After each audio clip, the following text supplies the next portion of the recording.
각지 좌우에 계신 분들 한번 인사드리겠습니다. 축복하고 사랑합니다. 네. 축복하고 사랑한다 말할 때 환한 미소로 하셔야 됩니다. 아시죠? 이렇게 무표정으로 하면 정말 축복하고 사랑하는지 잘 모를 수 있습니다. 사랑하는 여러분, 이 땅 가운데 우리가 사명을 다하고 만약 이제 하나님께서 부르실 그 날에 우리가 천국이라고 이야기하는 것이 또 특별하게 어떤 나라를 의미하는 것이 아니라 하나님이 다스리시는 나라, 하나님이 통치하시는 나라가 우리가 흔히 천국이라며 하나님이 다스리시고 하나님이 통치하시는 그 나라 우리가 갔을 때 사랑하는 저와 여러분들이 무엇을 하고 있겠습니까? 하나님이 다스리신 나라에는 무엇이 있겠습니까? 그 나라에는 지금 이 땅에 있는 모든 것들이 다 있습니다. 문화, 그쵸? 정치는 없죠. 하나님의 통치가 온전히 다스려지니까. 그렇지만 스포츠라든지 예술, 문화 이 모든 것들은 하나님이 다스리시는 나라에 그대로 있습니다. 왜냐하면 이 땅의 문화조차도 하나님의 창조물이기 때문입니다. 그래서 여러분이 아주 좋은 모습으로 원하는 스포츠, 지금 이제 무릎도 약하셔서 달리기나 이런 것들은 힘드시지만 천국에 가면 마라톤 42.195도 충분히 감당하실 정도로 그렇게 풍성한 하나님의 백성들과 함께 교제할 수 있습니다.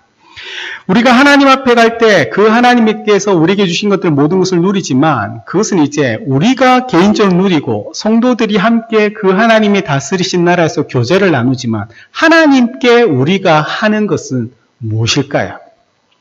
사실 우리가 복음을 전한다는 것, 우리 장로님께서도 기도해 주셨지만 전도회가 교회를 섬기며 성도를 섬기고 전도회는 말 그대로 복음을 전하는 기간이 전도회거든요.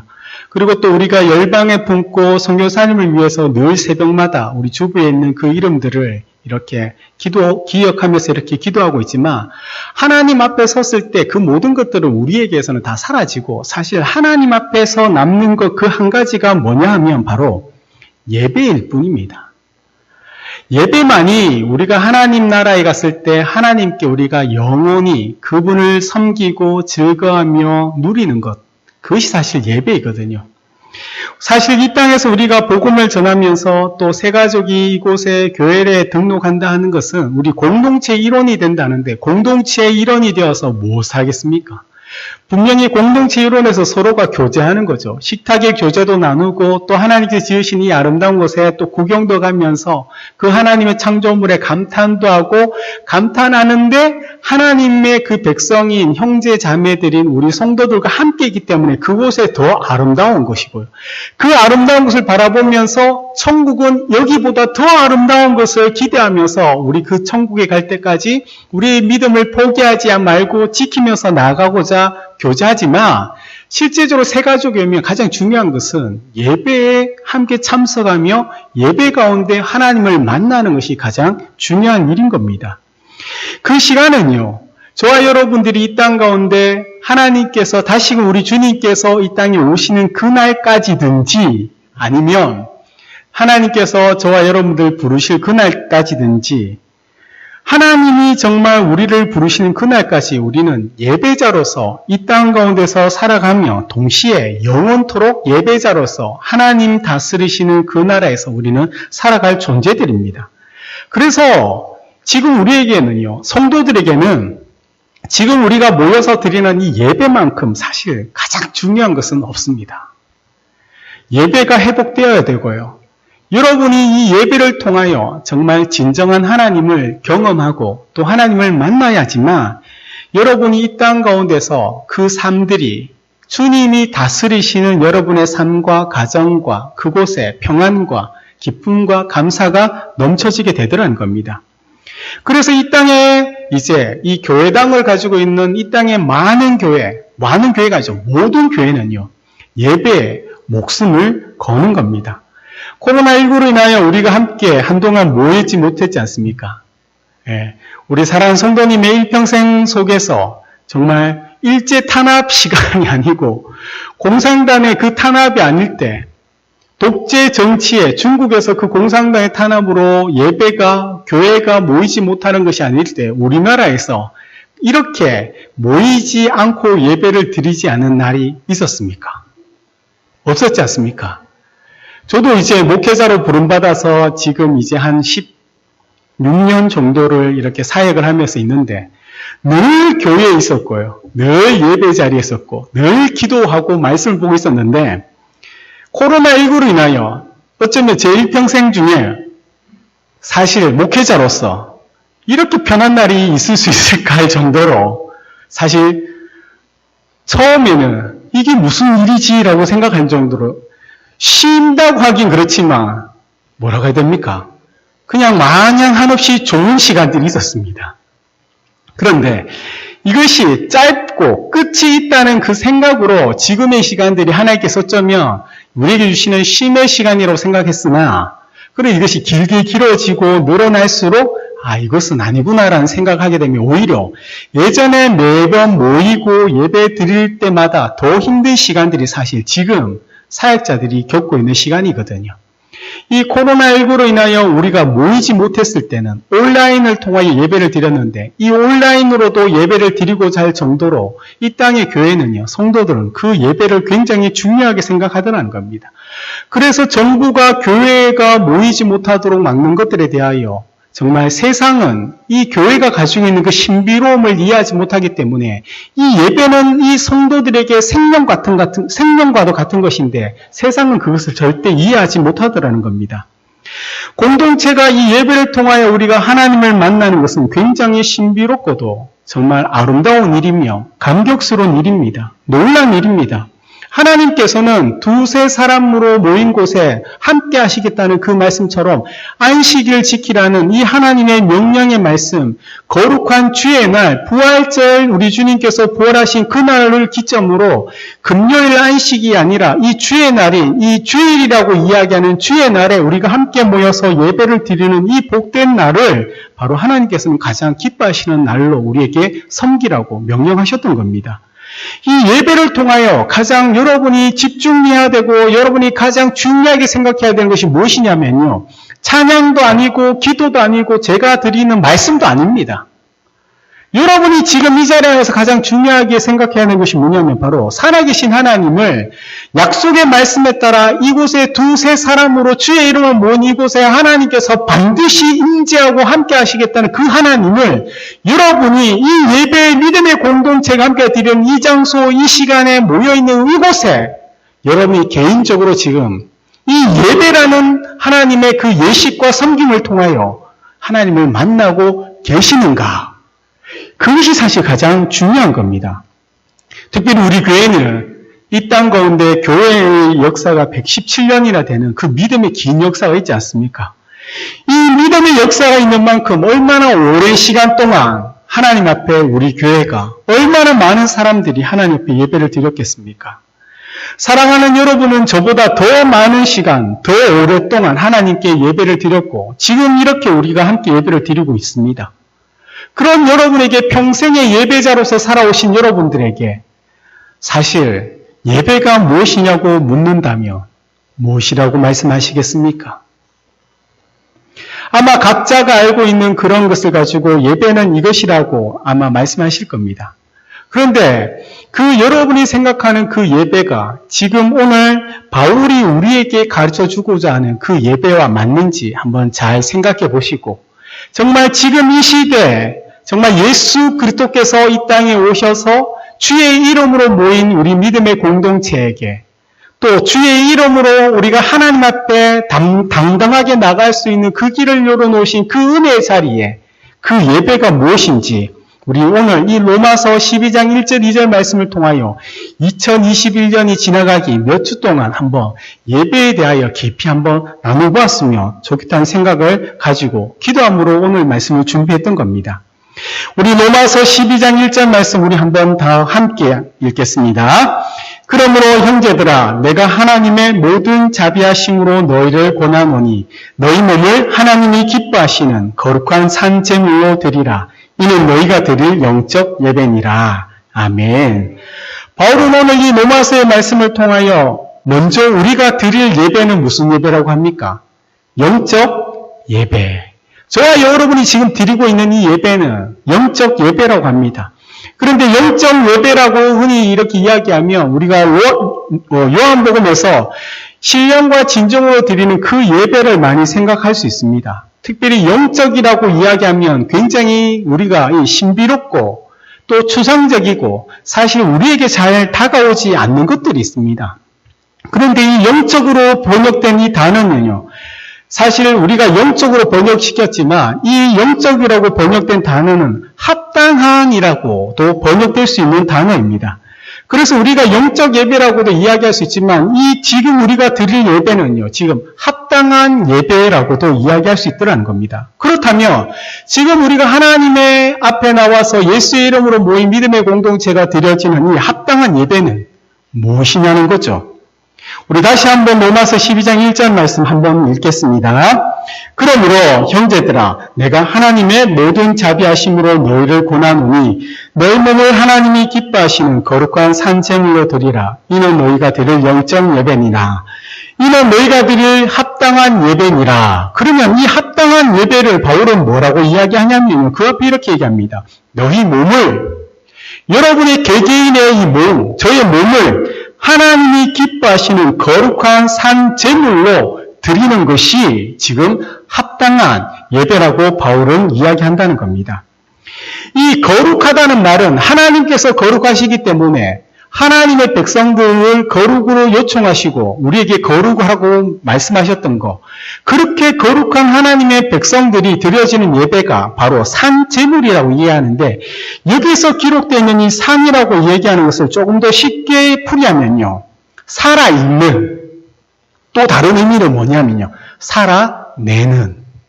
그래서 오늘 설교 제목이 뭡니까? 살아내는 예배라고 제가 이야기를 하는 겁니다. 저와 여러분 지금 산제물, 살아있는 제물로서 하나님 앞에 예배를 드리는 거고, 또 한편으로는 살아내는 제물로서 하나님 앞에 예배를 드리는 겁니다. 그런데 우리 몸을 하나님이 기뻐하시는 거룩한 살아있는 도시에 살아내는 제물로 이 드려지는 이 예배가 합당한 우리가 드려야 될 지금의 예배라고 바울은 말씀하고 있는 겁니다. 사랑하는 여러분이 지금 저와 함께 이 자리에서 살아있는 또는 살아난 예배의 그 제물로 하나님께 드려지고 계십니까? 여러분이 지금 살아있는, 살아내는 합당한 예배로 지금 하나님께 드려지지 않는다면 하나님은 그 예배를 받지 않는다는 겁니다. 많은 성도들이 주일에 이 교회당에 모여서 있는 것을 우리는 흔히 예배를 드린다고 하지 않습니까? 그래서 교회에 오지 못하면 예배를 드리지 않는 것이라고 생각하는 겁니다. 근데 그 마음이 그래서 어떻습니까?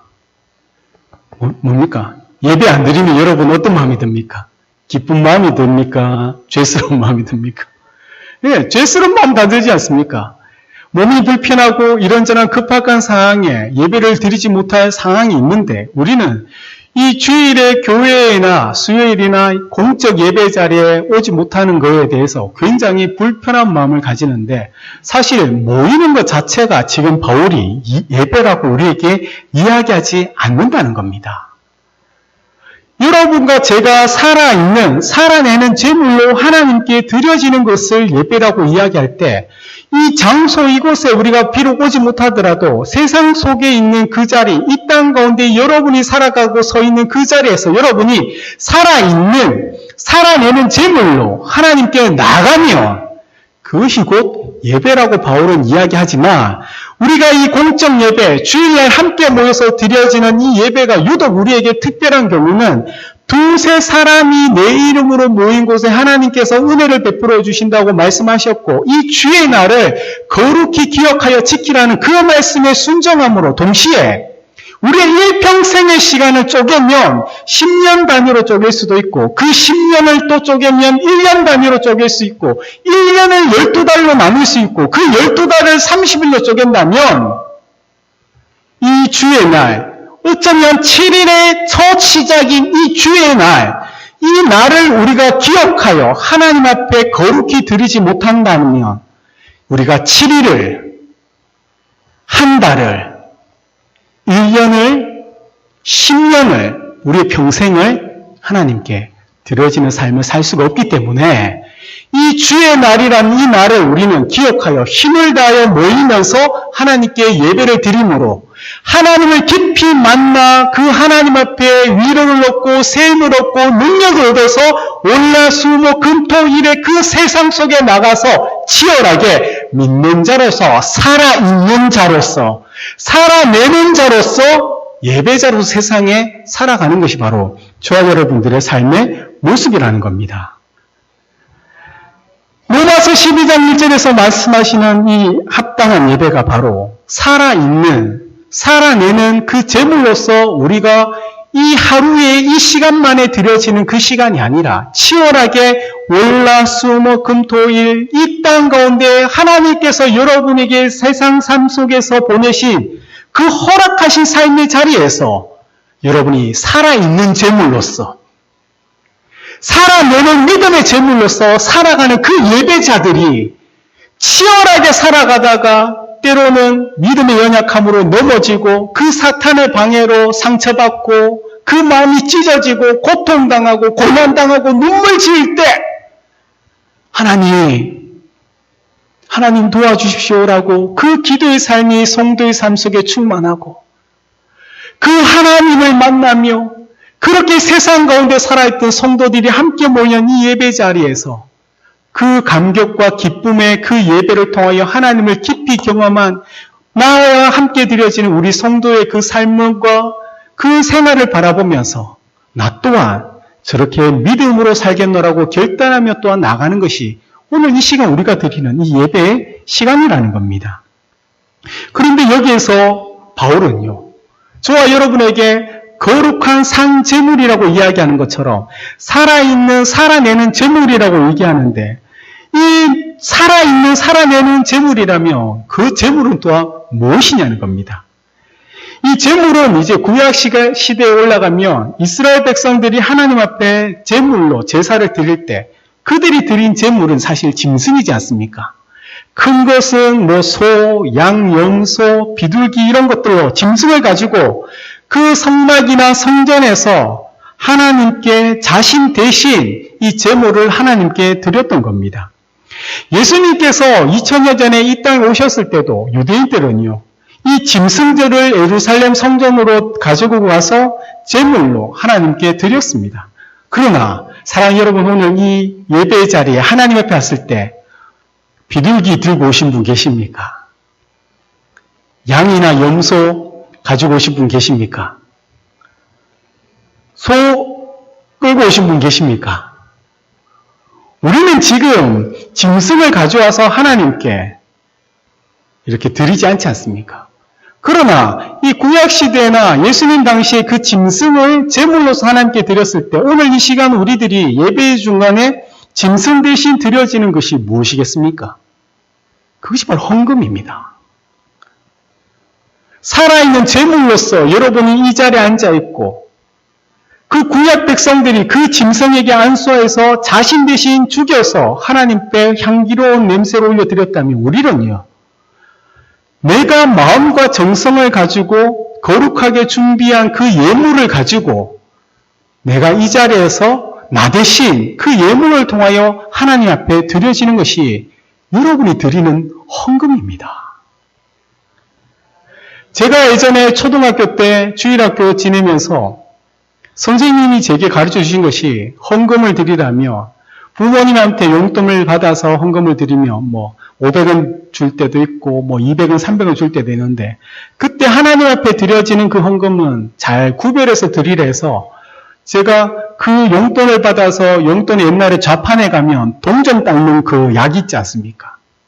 그 약 사서 주일이 되면 토요일이 되면 이 편지 봉투를 반쯤 잘라서 그 편지 봉투에 이제 500원이면 500원을 토요일 날에 그 약으로 반질반질하게 닦아서 봉투에 넣고 풀로 붙여서 드리고 11조도 용돈을 받으면 11조도 그렇게 해서 지폐를 받으면 지폐가 꾸깃꾸깃 하지 않습니까? 그러면 다리미 질로 그렇게 해서 구별해서 하나님께 드렸는데 지금은 그렇지 않더라는 겁니다.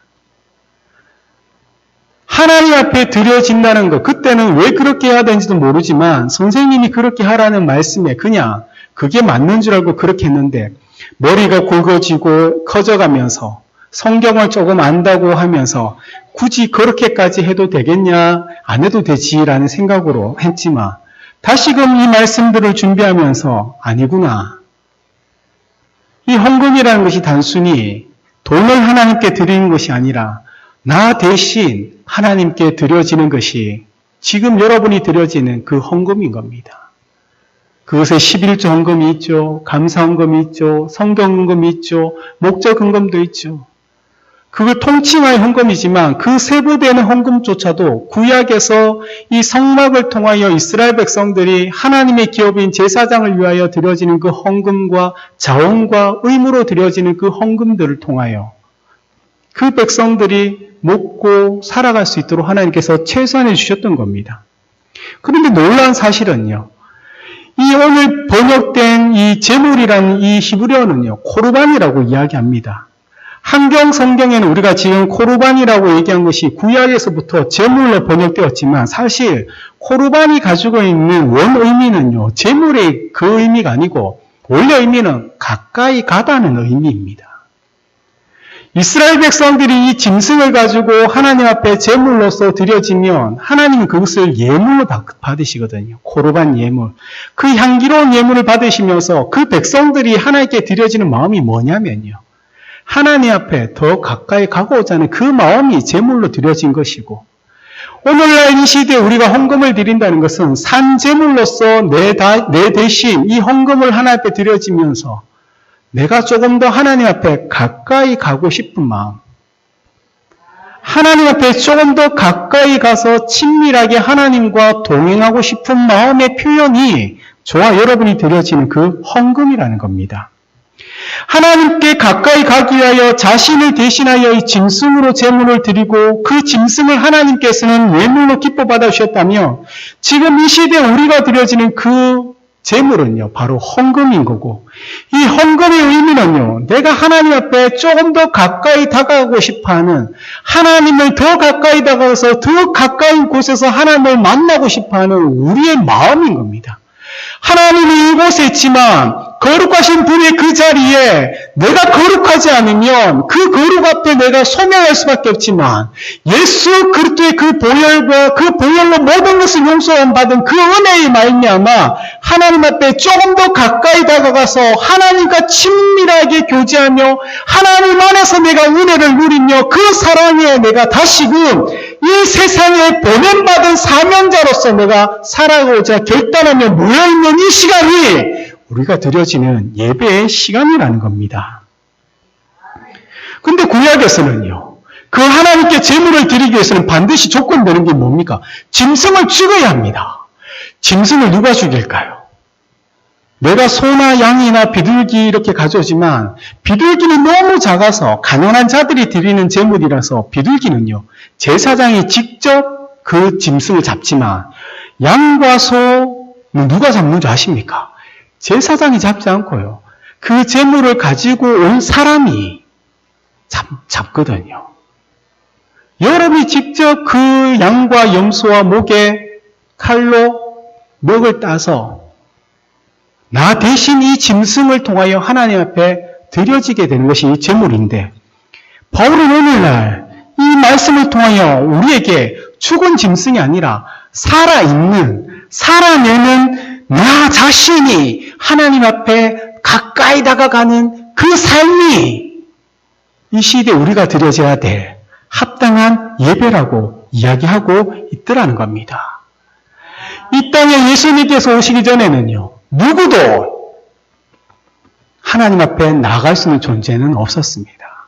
구약의 말씀에 따라 1년에 단 한 번 대제사장만이 대속죄일에 그 지성소라는 그곳에 들어갈 수 있었는데 우리 주님께서 십자가에 달려 죽으실 때 그 지성소와 성소를 나누고 있는 이만한 두께의 휘장이 위로부터 아래까지 찢어졌다고 성경 기록하고 있지 않습니까?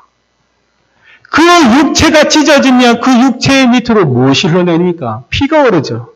그래서 하나님 앞에 나아가는 자는 그 보혈이 뚝뚝뚝 발려온 자, 그 지성서 거룩한 곳에 나가며 내가 죽을 수밖에 없지만 우리 하나님께서는 내게 발부어진 그 예수의 피를 바라보면서 거룩하다, 의롭다고 이야기해 주시면서 하나님 앞에 나와서 하나님 앞에 영광 올려드리고 그 영광스러운 자리에 내가 있으므로 하나님과 깊이 동행하는 믿음의 삶을 살 수 있도록 우리에게 그 길을 허락해 주셨던 겁니다.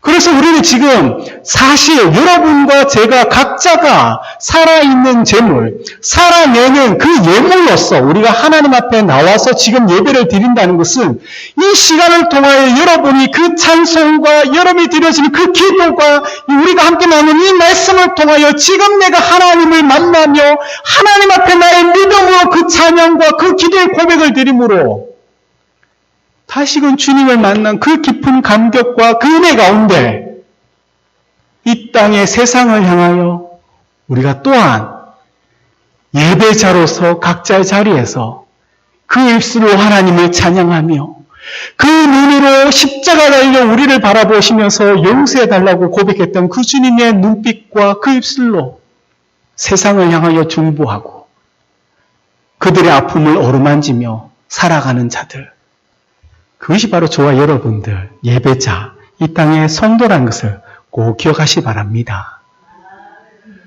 이 예배는 그렇게 하나님께서 기뻐 받으시지만 창세기 4장에 이 가인과 아벨이 드린 그 제사를 통하여 우리가 보면요, 하나님은 이 아벨의 제사 예배는 받고 가인의 제사 그 예배는 받지 않았다고 기록하고 있다는 겁니다. 히브리서 11장 4절 말씀 우리 한번 함께 읽겠습니다. 믿음으로 아벨은 가인보다 더 나은 제사를 하나님께 드림으로 의로운 자라시는 증거를 얻었으니 하나님이 그 예물에 대하여 증인하심이라. 그가 죽었으나 그 믿음으로써 지금도 말하느니라. 아멘. 믿음의 시작은요, 우리가 아니고 하나님입니다. 하나님 편에서 믿음을 무엇이라고 말할 수 있냐며 하나님의 신실하심입니다. 하나님의 신실하심이 하나님의 편에서 시작하신 믿음입니다. 그 신실하심이 이 땅에 독생자 예수를 보내주셨던 겁니다. 우리 편의 믿음은 무엇입니까?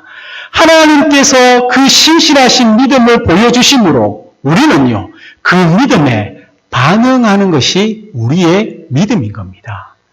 믿음으로 아벨은 가인보다 더 나은 제사를 하나님께 드렸다 하는데 이 여기에서 믿음은요, 하나님께서 가인과 아벨이 각자가 1년 동안 수고한 그 모든 것들을 하나님께 주셨는데, 신실하게 하나님께 주셨는데 아벨은 그것을 어떻게 받았다는 겁니까? 맞습니다. 이 모든 것들을 하나님께서 신실하시게 제게 주셨다는 것을 믿음으로 내가 반응하여 하나님께 드렸다면 가인은요, 신실하게 하나님께서 그 믿음으로 이 땅에 있는 그 모든 것들을 가인에게 주셨는데 가인이 어떻습니까? 아닙니다. 나의 힘과 나의 열심과 나의 노력으로 내가 이 소출을 얻었다라고 그렇게 하나님 앞에 나왔기 때문에 하나님은 가인의 그 마음을 보시고 그 예배를 받지 않으시고 아벨의 예배만 받으셨다는 것이 창세기 4장의 이야기인 겁니다. 여러분이 하나님 앞에 나올 때 왜 토요일날 우리의 몸과 마음을 다시 한번 돌이켜보고 하나님 앞에 나갈 준비를 해야 됩니까? 이 가인과 아벨의 제사를 통하여입니다. 단순히 주일날 되어서 이 자리에 나왔다고 해서 하나님께서 이 자리에 있는 우리의 모든 예배를 받으실 것 같지만 개인별로 보면요, 받는 자의 예배가 있고요, 받지 않는 자의 예배가 있더라는 겁니다. 왜요?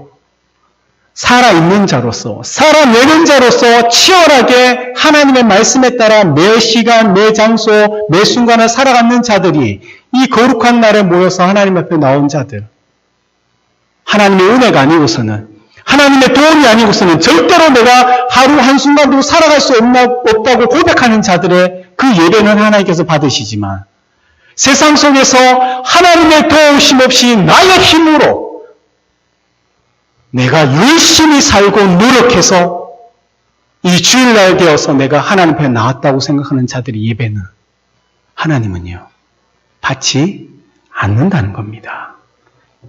우리 사랑 믿음의 성도님들이 이 코로나 이 시대 가운데 치열하게 세상 속에 살다가 이 자리에 나왔는데 한 분도 하나님을 만남이 없이 돌아가지 않기를 예수님으로 축복드립니다.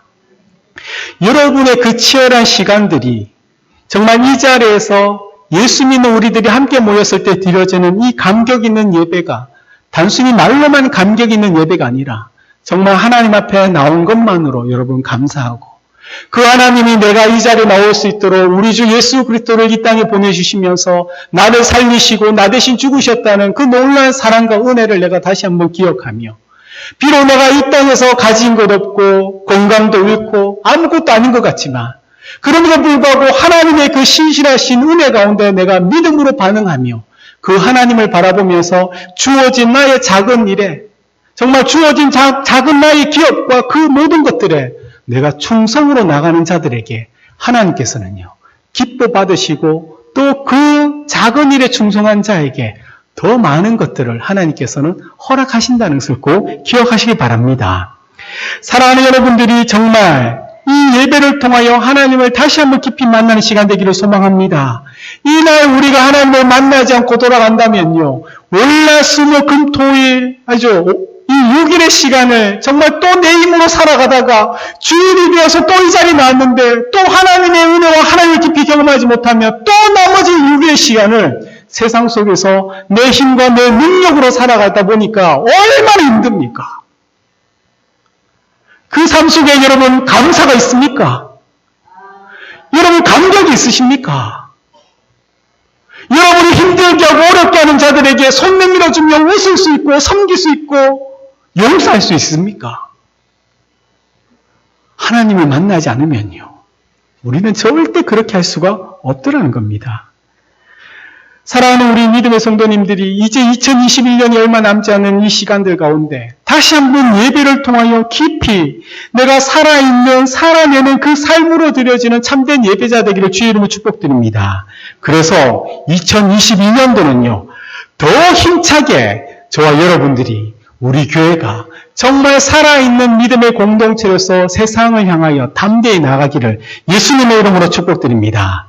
여러분의 삶 속에 분주하고 바쁘시더라도 절대 빠뜨리지 말아야 될 것 말씀 꼭 보셔야 합니다. 기도로 여러분 삶을 채우셔야 합니다. 하나님 앞에 나갈 수 있도록 새 길을 열어주신 우리 주님께서 말씀을 읽으며 성령께서 말씀을 깨닫게 하고 기도 가운데 내가 하지 못하는 일을 하나님께서 일할 수 있도록 우리에게 주어진 그 특권을 절대 놓치지 말고 온전히 사용하는 여러분 되시기를 소망합니다. 그래서 참된 예배자로서 부름받은 저와 여러분들이 정말 하나님께서 기뻐 받으시는 그 예물이 되어 하나님께 드려지는 우리의 예배가 정말 합당한 예배, 저와 여러분들이 합당한 예배자로서 살아가시기를 예수님의 이름으로 축복드립니다. 아멘.